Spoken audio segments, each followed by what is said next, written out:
Que a paz do Mestre Jesus envolva cada um de nós na noite de hoje para mais um aprendizado, porque todos nós somos na realidade aprendizes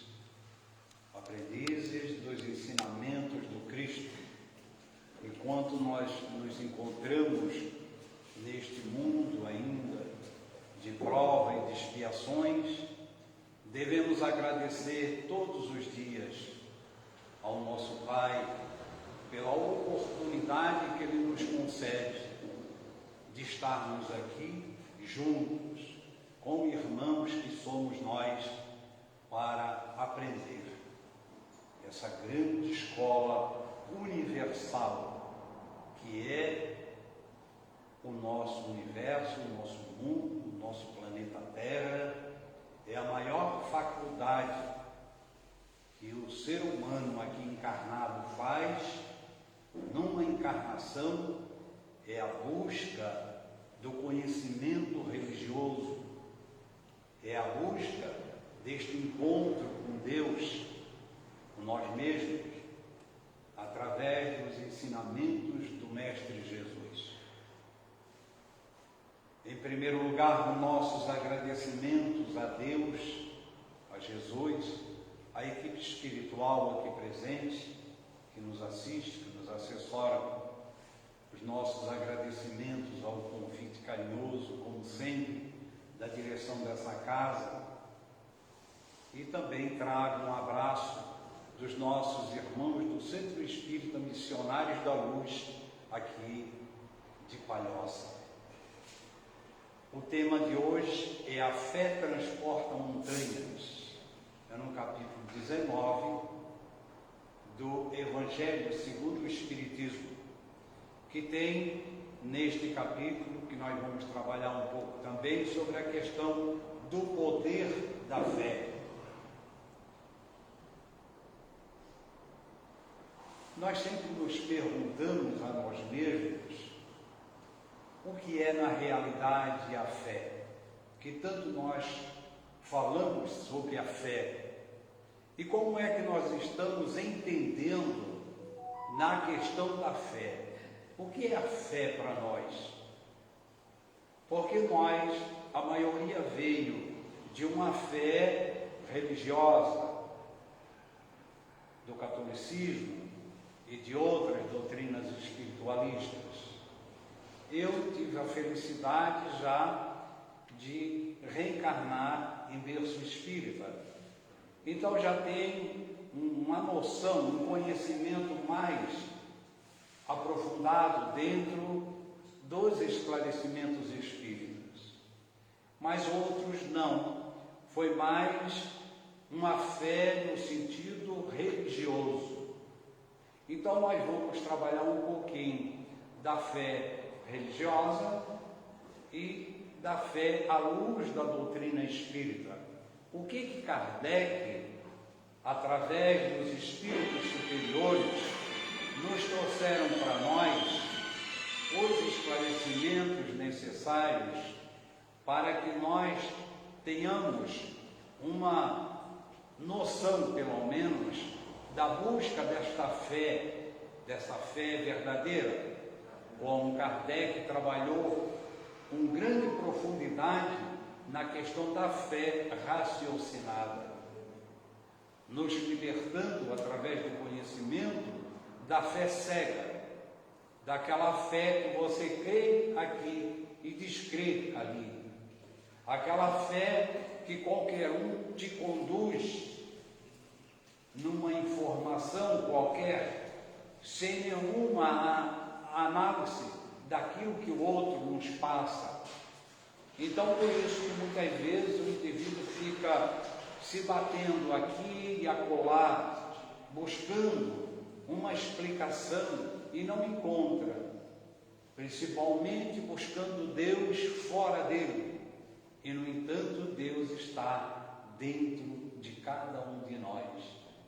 Como disse Jesus, vós sois deuses. Então nós temos que fazer esse questionamento e essa autoanálise do que é na realidade a fé. Aqui nós temos uma passagem muito linda neste capítulo, que é quando Jesus veio ao encontro do povo, um homem se lhe aproximou e, lançando-se de joelho a seus pés, disse: Senhor, tem piedade do meu filho que é lunático e sofre muito, pois cai muitas vezes na água e muitas vezes no fogo. Apresentei-o aos teus discípulos, mas eles não o puderam curar.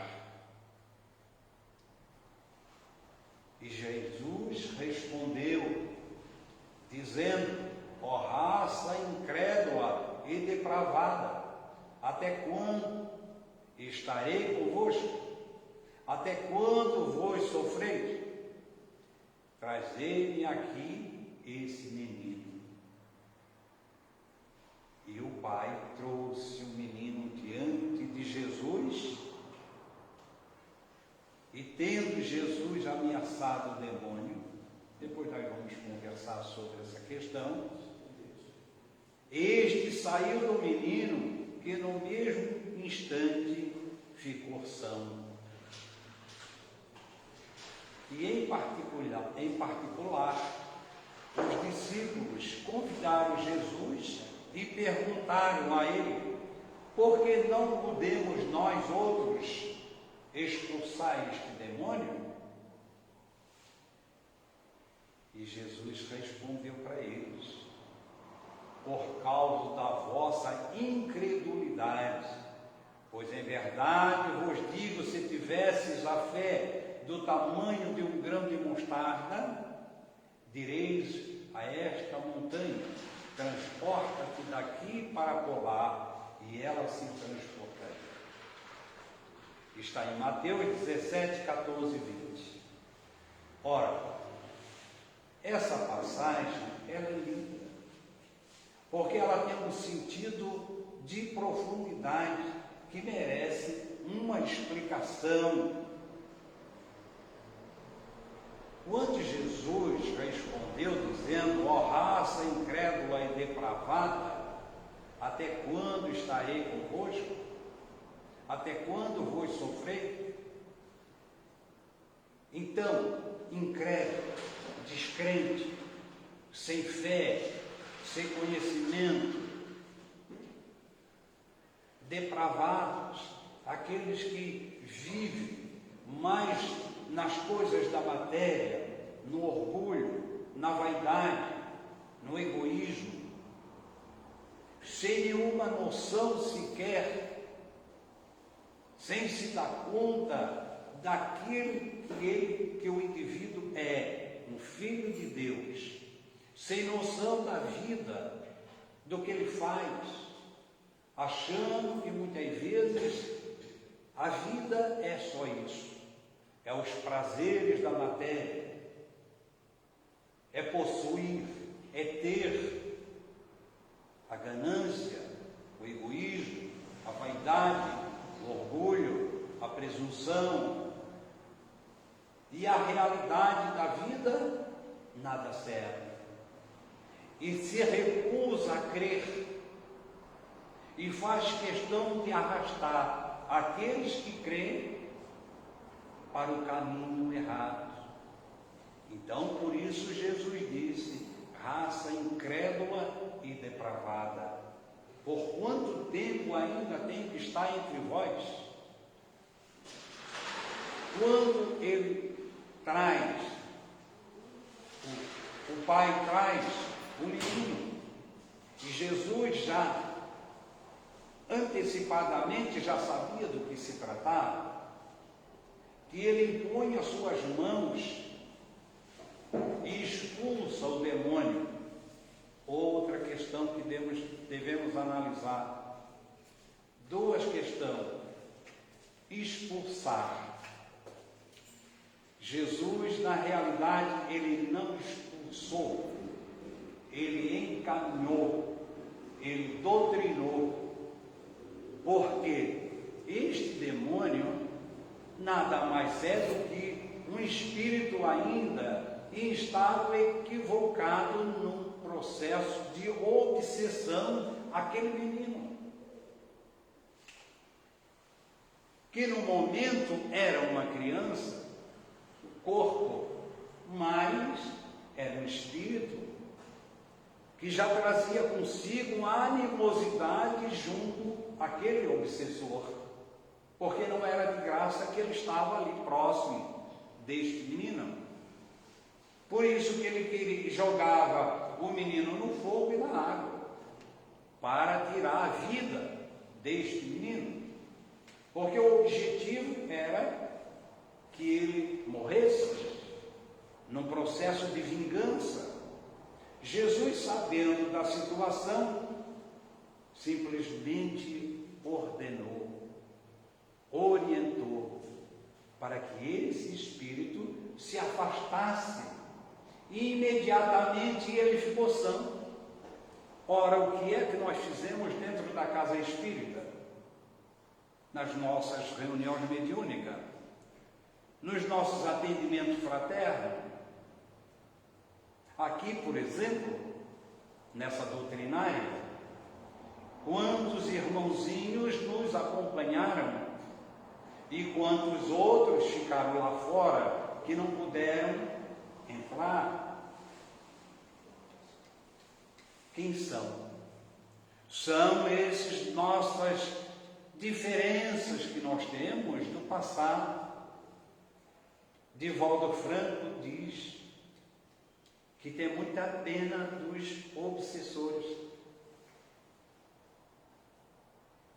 porque eles estão nos cobrando uma dívida que nós cometemos, porque ninguém cobra nada de ninguém sem ter esse direito. Mas também um processo obsessivo, muitas vezes, na questão da afinidade moral que nós adquirimos também nas nossas viciações,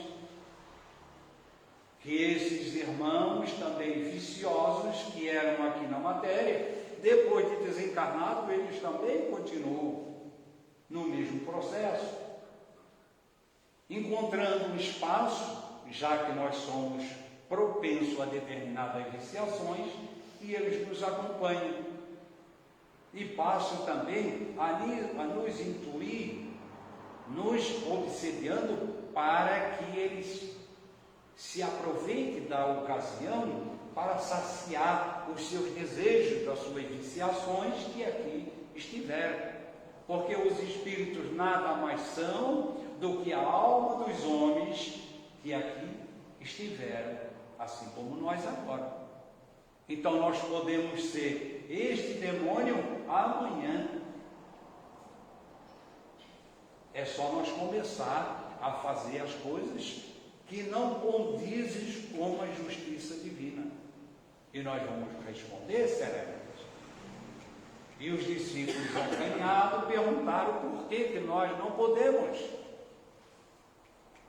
Aí ele responde: por falta da vossa fé. Se vocês tivessem fé como um grão de mostarda, transportariam montanhas.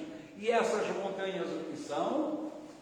As nossas dificuldades, as nossas necessidades que ainda conservamos ainda nessas montanhas.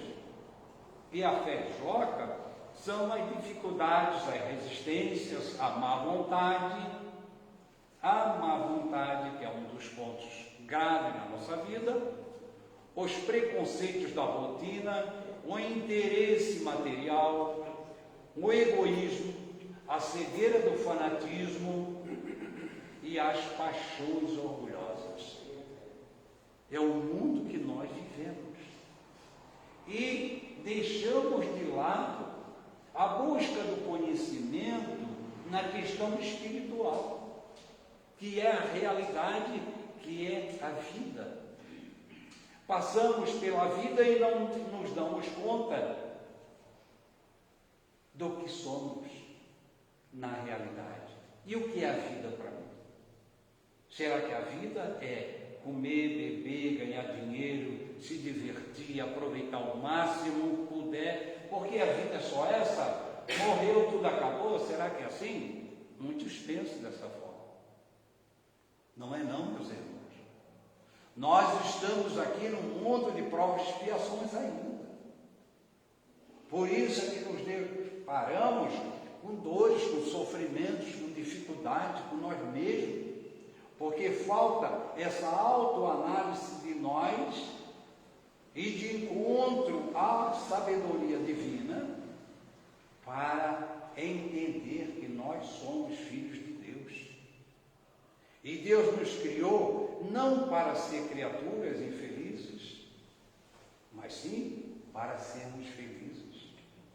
Deus não criou a dor, o sofrimento, a doença, Ele não criou nada disso. É nós.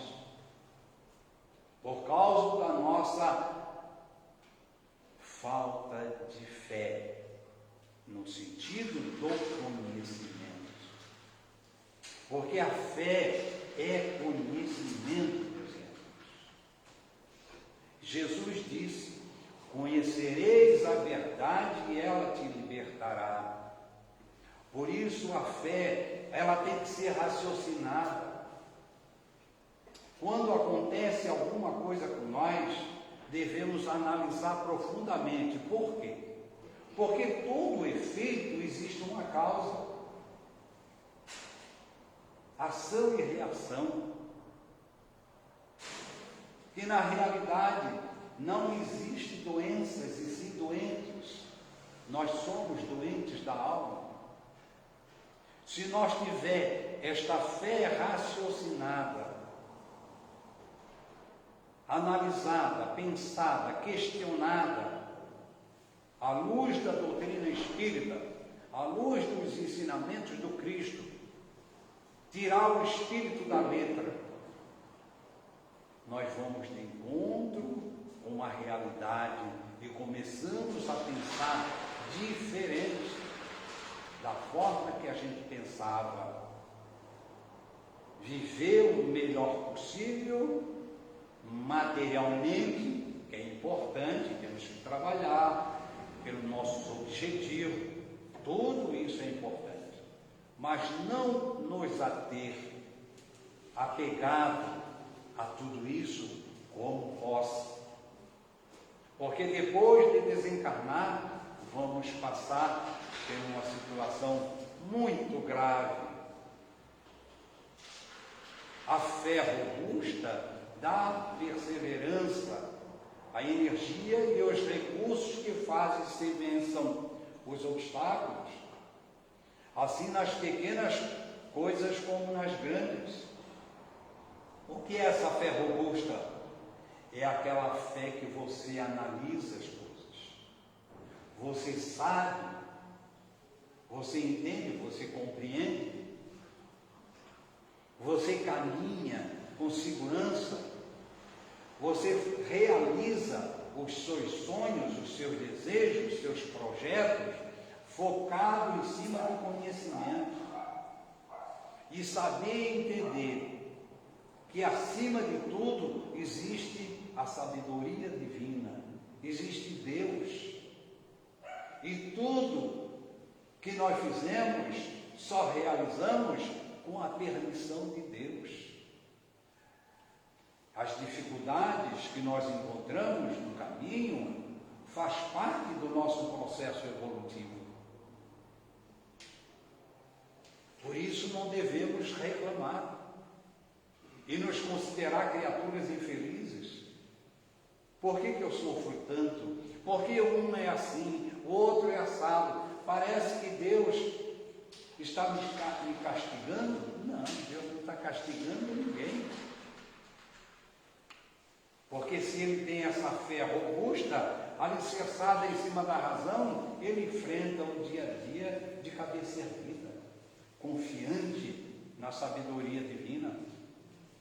Da fé vacilante resulta a incerteza e a excitação de que se aproveitam os adversários que se tem de combater.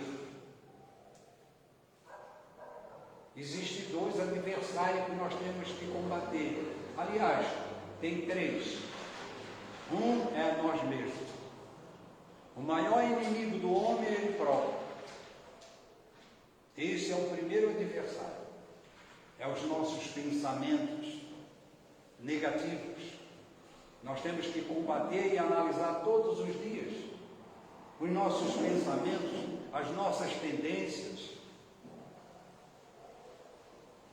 Outro é aqueles irmãos desencarnados que se aproveitam da nossa fragilidade, dessa fé vacilante, e eles dizem assim para nós, intuitivamente: é isso aí mesmo, não vai dar certo mesmo. O que tu vais fazer? Por que tu vais fazer isso?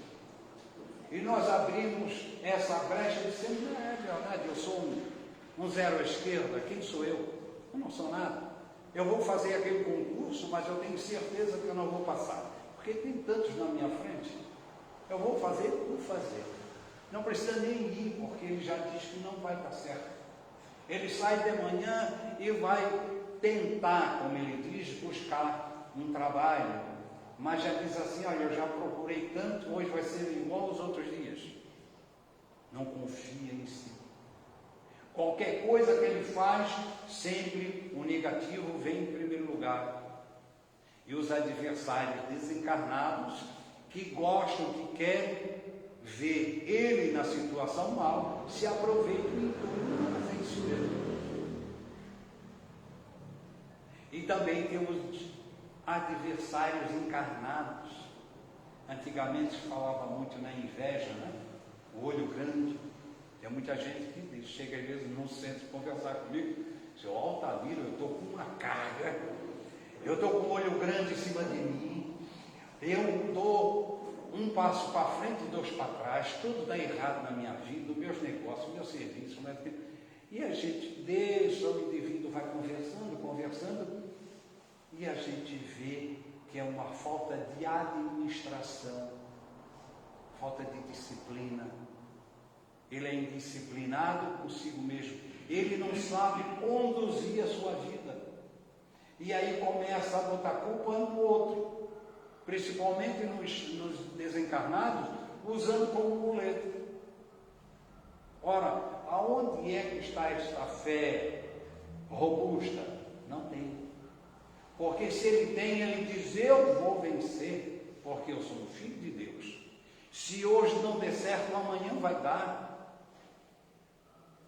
Se esse projeto que eu estou pensando em realizar não vai acontecer, não tem problema, é porque não tem que acontecer. Mas Deus, eu tenho certeza que Ele vai me mostrar outros meios e eu vou vencer. E se isso não acontecer, não tem problema.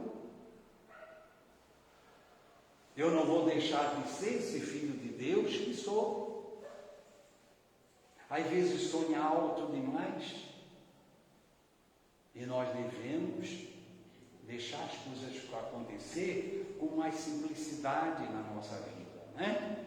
Essa fé não procura os meios de vencer, porque não acredita que possa vencer. Está tudo aqui no Evangelho, meus irmãos. Noutra acepção, entende-se como fé a confiança que se tem na realização de uma coisa, a certeza de atingir determinado fim. Se você pensa em alguma coisa, procura realizar. Não fica naquele desejo. Nós temos que procurar. Tenta uma vez, duas vezes, 3 vezes, 4 vezes e quantas for necessário. Não desista jamais dos seus sonhos. Mas é bom raciocinar antes, analisar antes. Qual o objetivo daquilo que eu vou fazer? Será que vai me trazer um fim lucrativo no sentido espiritualmente e materialmente? Será que vai me beneficiar? Será que isso também não vai prejudicar alguém? E tudo temos que colocar na balança, tá? Para não cometer erros, como nós cometemos em vidas passadas. que trazemos esse ranço conosco, essas tendências ainda negativas que fluem, emergem, e aí a gente se depara na realidade pelos nossos impulsos, aquilo que somos. Se for coisas boas, ótimo, conservamos, mas se for negativo, eliminamos. Porque nem tudo que pedimos é para o nosso bem. É porque Deus quer, quando o indivíduo diz, Deus esqueceu de mim, não. É ali que está Deus presente na nossa vida. É nós que esquecemos de Deus. Queremos fazer um Deus do nosso jeito, moldar um Deus para mim, do jeito que eu quero. Mas não é assim que funciona. Por isso tem a justiça divina, as leis divinas estão nas nossas mãos. Quando nós transgredimos uma dessas leis, nós somos punidos. Aí é castigo de Deus? Não. É nós que ultrapassamos o limite. E aí somos advertidos. Esta fé, que nós estamos falando, dá uma espécie de lucidez, que permite se veja em pensamento a meta que se quer alcançar e os meios de chegá-la, de sorte que aquele que a possui caminha, por assim dizer, com absoluta segurança. E aquele que está sempre de cabeça erguida, seguro daquilo que ele faz, essa certeza. Isso gera uma fé raciocinada e inabalável, que encara a razão face a face, em todas as épocas da humanidade, em todos os momentos. Todos os obstáculos que surgem no nosso caminho, nós superamos, porque estamos alicerçados em cima de conhecimento. Por isso que ela tem que ser raciocinada. A fé sincera e verdadeira é sempre calma, faculta a paciência que sabe esperar, porque tendo seu ponto de apoio na inteligência, que nós temos que trabalhar, e na compreensão das coisas, tem a certeza de chegar ao objetivo visado. A inteligência e a compreensão. Por isso que ela tem que ser raciocinada. Será que nós estamos usando essa inteligência? Usando o nosso conhecimento para fazer as coisas certas? Para saber discernir o certo do errado? É isso que está nos convidando. Kardec trabalhou essa questão com uma profundidade muito grande para nós, tirando o espírito da letra lá, da fé que transporta montanhas. Nesse capítulo, há várias explicações sobre essa questão da fé, que nós devemos analisar, estudar com grande profundidade. A fé vacilante sente a sua própria fraqueza. Quando a estimula, o interesse torna-se furibunda e julga suprir com violência a força que lhe falece. Então, essa vacilante, nós queremos conquistar as coisas na força, com violência. Se não deu certo, vai ser do meu jeito, não é do jeito do outro, é do meu jeito. E aí não funciona por aí. Por isso que ela tem que ser raciocinada, usando a inteligência. Cumpre não confundir a fé com a presunção. A verdadeira fé se conjuga à humildade. Aquele que a possui deposita mais confiança em Deus do que em si próprio. Então, por isso tem que usar de humildade, porque acima de tudo está a sabedoria divina. Onde é que está escrito as leis divinas? Na consciência de cada um de nós. Então nós temos que, em primeiro lugar, nos fazer uma autoanálise de nós mesmos. Uma autoanálise profunda, para saber na realidade como nós estamos nos comportando neste mundo. Até que ponto que está a minha fé.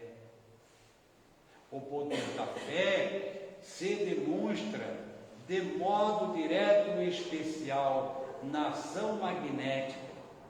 Por seu intermédio, o homem atua sobre o fluido, agente universal, modifica-lhe as qualidades e lhe dá uma impulsão, por assim dizer, irresistível.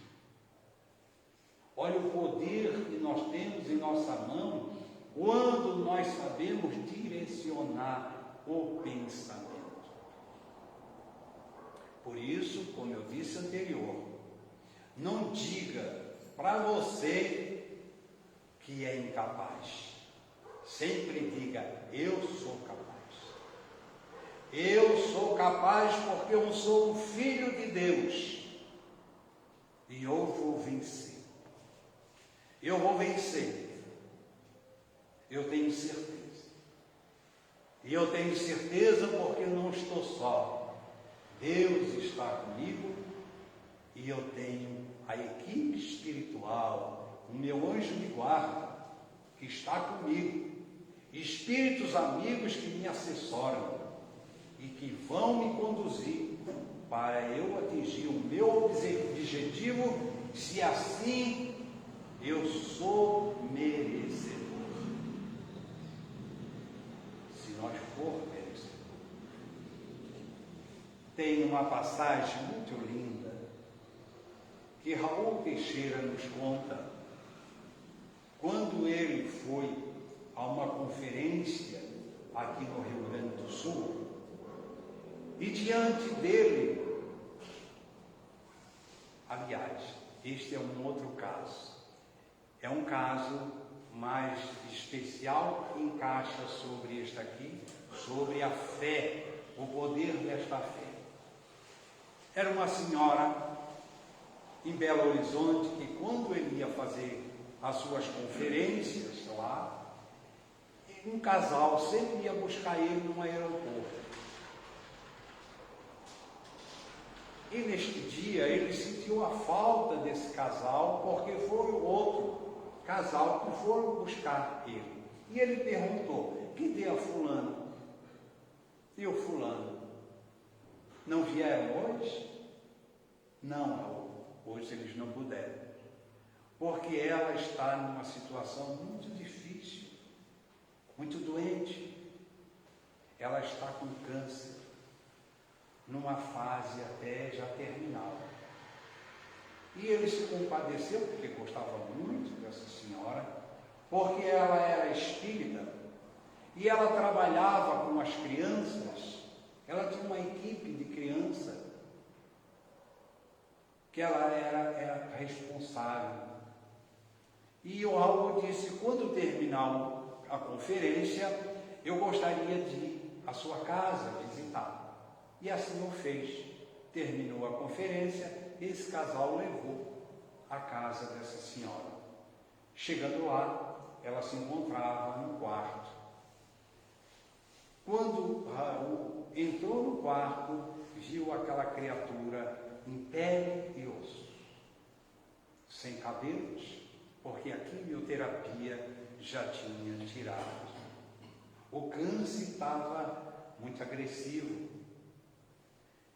E Raul lhe deu um abraço, cumprimentou e disse para ela, não te preocupas, minha irmã, porque você vai partir dessa para uma melhor. E ela entendeu como espírita o que Raul estava querendo dizer. E ela disse para Raul, tu estás muito enganado. Tu pensas que este câncerzinho vai me matar? Ele está enganado, porque antes que ele me mate, eu mato ele.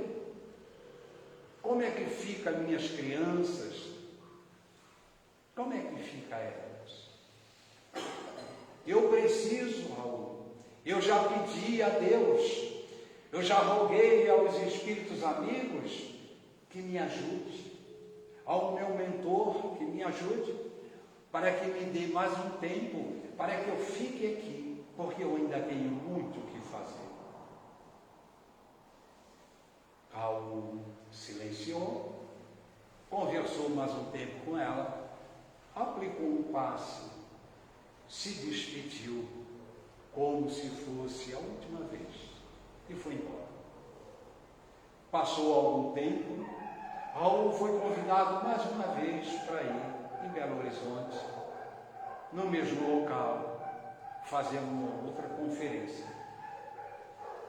E alguém foi lá buscar ele, e no momento da conferência, ele viu que na frente dele encontrava-se um casal, todo carinhoso, ela toda carinhosa com ele, ele com ela, e ele identificou o viúvo e ficou pensando, mas mesmo é assim, a pessoa nem esfriou e ele já está todo meloso, carinhoso com a outra.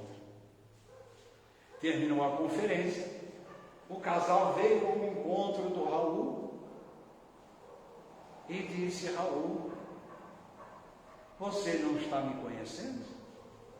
E Raul: não, eu tenho uma leve impressão.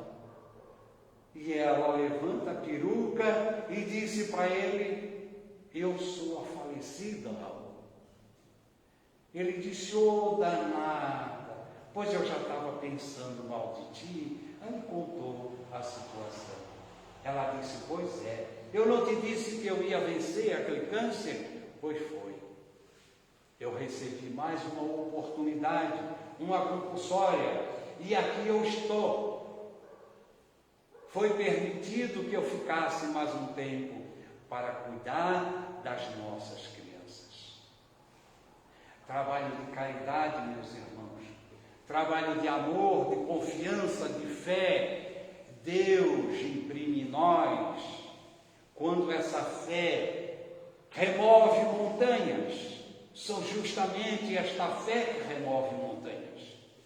Quando nós imprimimos essa coragem, essa força, essa vontade, esse desejo de vencer, e sendo merecedor por um objetivo de amor, Deus nos concede. Quanto que concedeu ao nosso irmão Chico Xavier? Quantos? Nosso irmão Divaldo Franco, com 96 anos. Verdade? E ainda correndo o mundo, fazendo seminários. O que é isso? É quando nós paramos de reclamar, de chorar, de dizer que Deus é injusto conosco. Ali está a justiça divina para nós, de acordo com aquilo que nós imprimimos de vontade, de desejo, de fé, de coragem, de perseverança, de fé raciocinada, que por trás de todos os nossos problemas está a presença de Deus.